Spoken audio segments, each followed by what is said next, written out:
Gary, congratulations. 17 fights, 17 knockouts, 8 first rounders. How about this one? We went to the drawing board, did what we needed to do, executed what we needed to execute. But first and foremost, I want to thank God for giving us this beautiful day again. I want to thank Charlie, you know who you are. I want to give a lot of gratitude to my family because we've been holding strong and doing all of that through rough times, you know. I guess that's a part of adversity that everybody got to deal with, and I'm appreciative of that, having the support system that I got. When a guy comes in overweight like this, what runs through your mind? He's just another victim. Get him coming. We need them all. Are you ready? Where do you think you are right now? Weight-wise, every bit of 144. I didn't rehydrate up that big. I'm not like the rest of these big guys. All right, I'm stuck between a rock and a hard place. You know, I got people that's bigger than me that need to see me, people that's smaller than me that might move up and see me. But I'm here, and I'm ready for all of them. Savage. Mr. Gary Antuanne Russell gets a first-round knockout over an undefeated fighter. The boy looks sharp, man. What up, Fight World? It's your boy Ego, and I am back with some more boxing. Mr. Gary Antuanne Russell, brother of Mr. Gary Russell, he showed up for his city, and he put on a hell of a performance against Cruz. I thought it was an impressive performance by Gary Antuanne Russell over Kent Cruz. Kent Cruz was an undefeated fighter, and to take a fighter's O and to make it look easy, that's something that's impressive to me. You know, and I get it. He might not have had the deepest resume with the 16-0 record, but still, it's an undefeated fighter. Looked like he had some good size at the fighter meetings and stuff. He's probably very confident. And Gary Antuanne Russell went in there and represented. Powerful southpaw.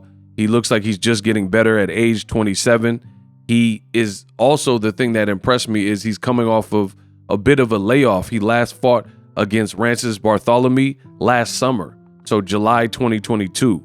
So last year he was a bit more active because he fought against Victor Postal earlier in the year, and then he, in the summer, fought Francis Bartholomew.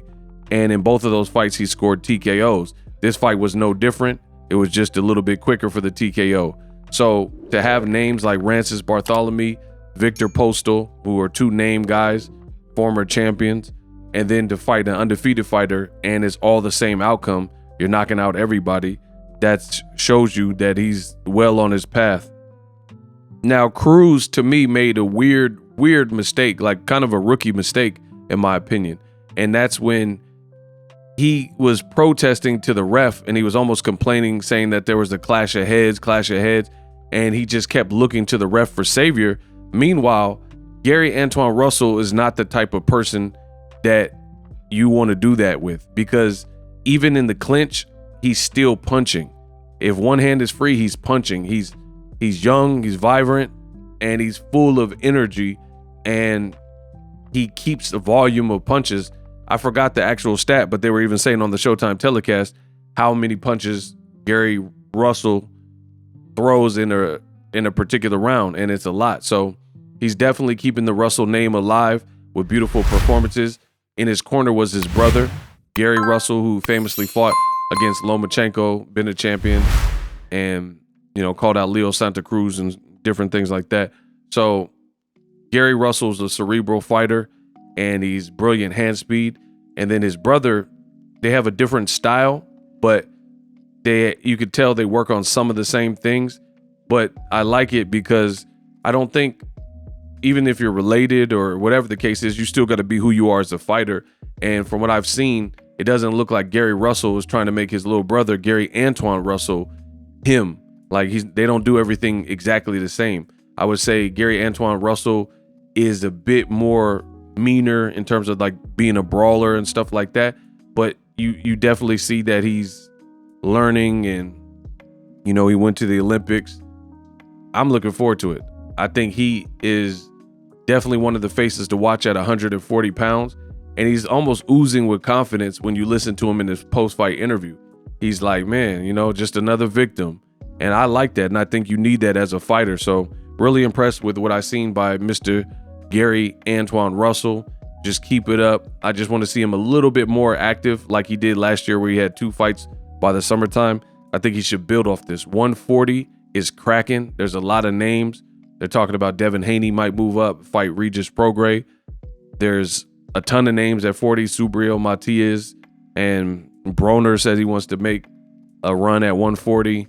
Then you got top guys like 135 who could come up and fight at 140. Guys like Ryan Garcia's moving up. Just a lot of options in that range, in that age group, especially 135 to 140.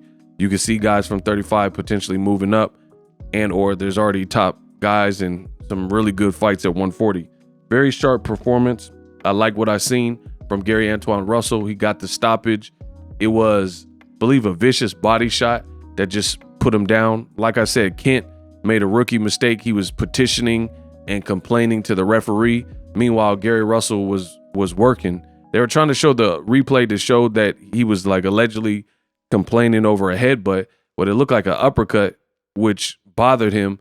And then Gary Antuanne Russell just sat him down and knocked him down because he kept following up. Gary Antuanne Russell, I've seen this with him before, where Russell, he's not looking to be your friend.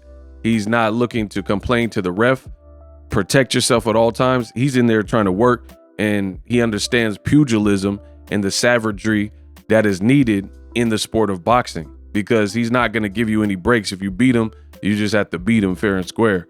But I like that energy. I like how he's not looking for the ref for instructions or help. He's just working.